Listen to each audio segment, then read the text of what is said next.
The sociological imagination. In what way are you your own person? In fact, no one is quite their own person.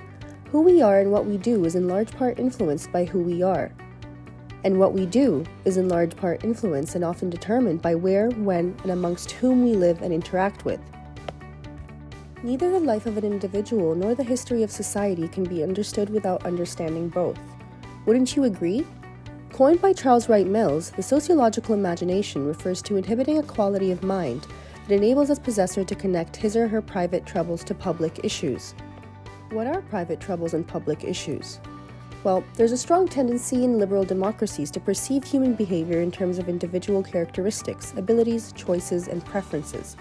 We, as individuals, tend to experience whatever happens in our own lives as unique and private, and also interpret what happens to other people as unique and private to them.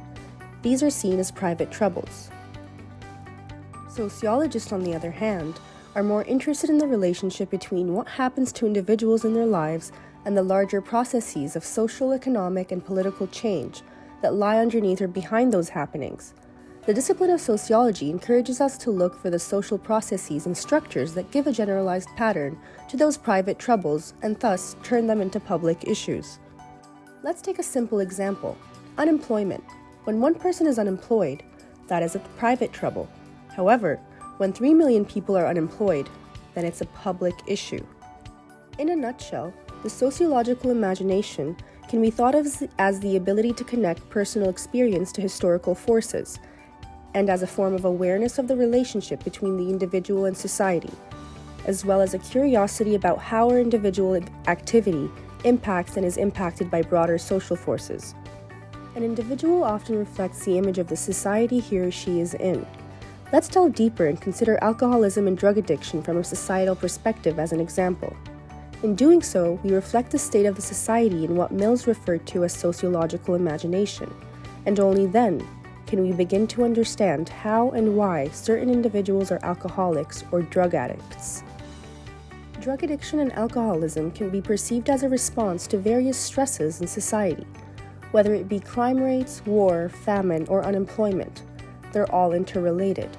What all these factors have in common is that they are more or less resultant from some form of economic meltdown, where people cannot fend for themselves adequately.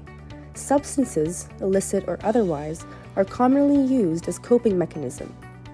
Society is afraid to face the harsh reality of their lives, and so easily succumb to the use of mind-altering agents such as drugs and alcohol.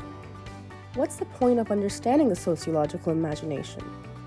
Many of the problems people face with society have social roots and are shared by others. These roots are often related to the structure of the society and the changes happening within it. This can demonstrate why these problems have sociological causes, enabling the individual to understand how his or her biography is linked to the structure and history of society. This may hopefully empower individuals to transform personal unease into public issues in order to facilitate social change.